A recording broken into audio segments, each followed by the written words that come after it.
In July 1884, the imperial German flag was raised for the first time on the African continent, not in mainland Tanzania or Namibia, but in Togo. The tiny protectorate grew to become Togoland, and because Germany's 30-year rule in the region seemed relatively peaceful compared to the other German imperial conquests, Togoland was promoted as a model colony. But it was a self-serving myth for German colonial administrators. This is Shadows of German Colonialism.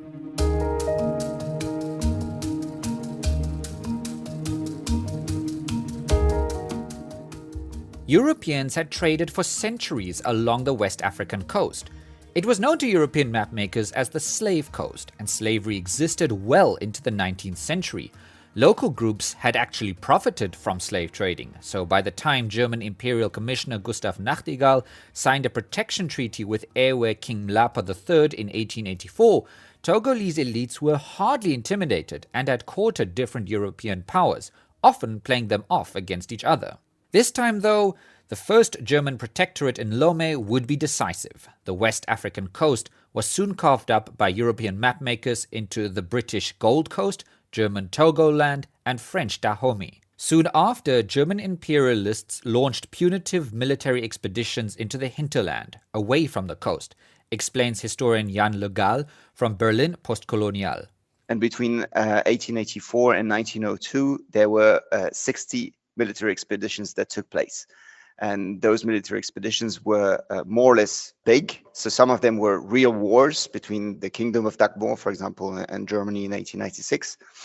Others were rather like patrols being sent to so-called punish the local inhabitants that were actually defending their land. And for many, this fact destroys the notion that German Togoland was somehow peaceful. And when it came to the actual running of the colony, Professor Gilbert Dotze-Yigbe from the University of Lomé is blunt. Man sprach von einer Musterkolonie, aber für wen? Aus welcher Perspektive kann man Togo? People spoke of a model colony, but for whom? From what perspective can Togo be described as a model colony?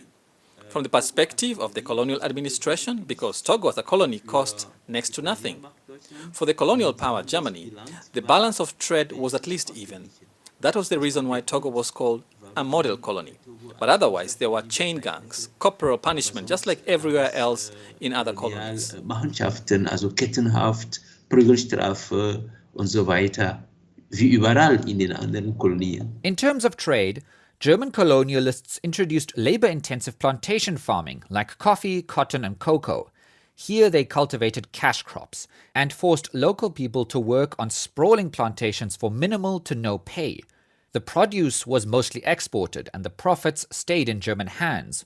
Worse still, small farmers were taxed by the colonial administration.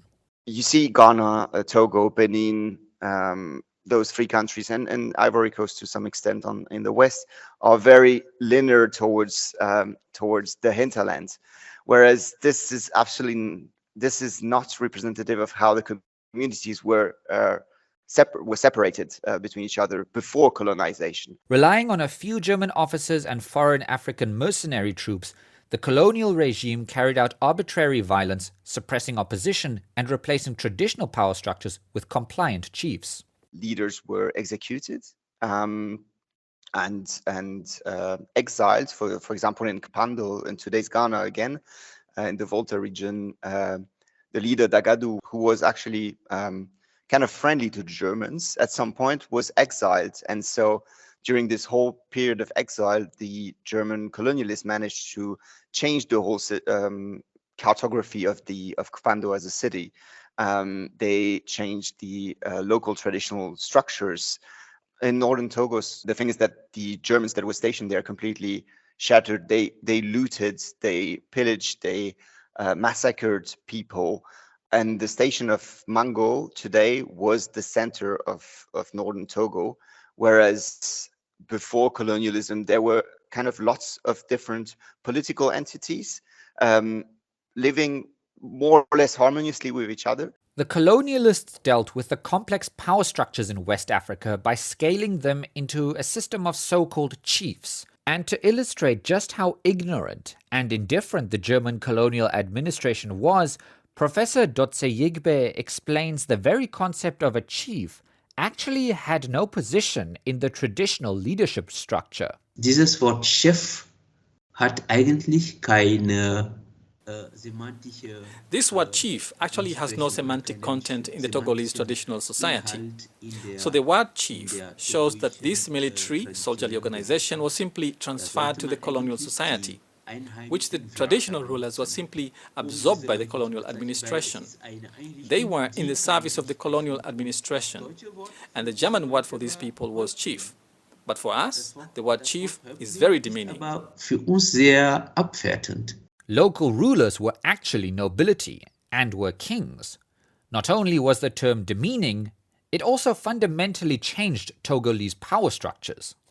Die sogenannten Chefs The so-called chiefs were the servants, so to speak, because they had to do the bidding of the colonial administration and to marshal the African people. weiterzutragen. Dotse Yigbe explains that this confusion was already evident during the signing of the first protection treaty in Togo in 1884. Der Führer in der traditionellen Gesellschaft war sozusagen auch die Verkörperung der... In traditional society, the embodiment of spiritual power was not only secular, so to speak, but also had a religious function and could not simply walk around like a normal citizen, which is why he sent Placo, a representative, to sign the treaty.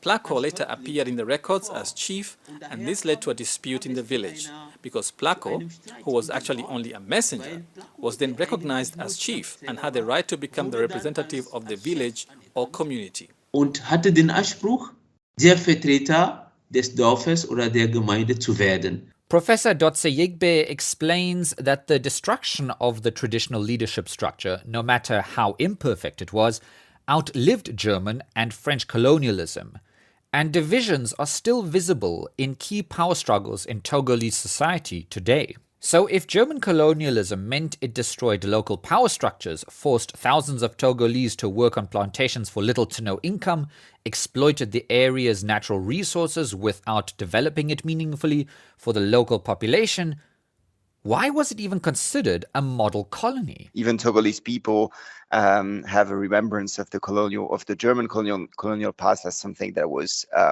kind of peaceful, that was marked especially by the mission being there and a growing sentiment of Christianity coming in. But the thing is that this is the result of a fierce colonial propaganda that took place at the time. Professor Dotse Yigbe is even more direct. Eine Kolonie ist eine Kolonie. Es gibt keine gute Kolonie.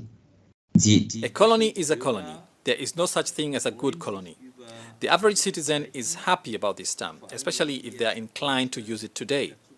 In other words, those who, let's say, compare today's colonial relations with France with the relationship back then and want to defy the current colonizer. Dem jetzigen Kolonisator sozusagen trotzen wollen, ja?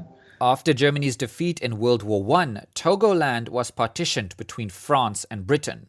Western Togoland was absorbed into Ghana, while French Togoland declared independence in 1960.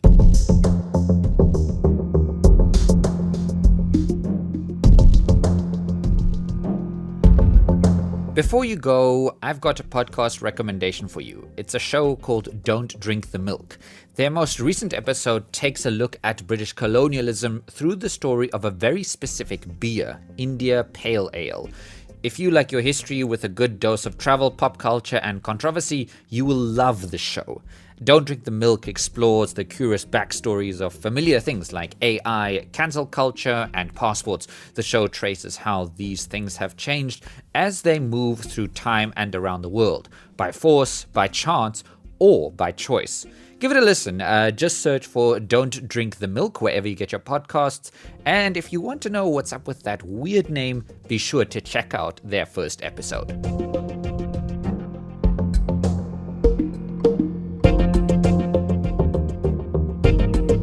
Shadows of German Colonialism was brought to you by DW with support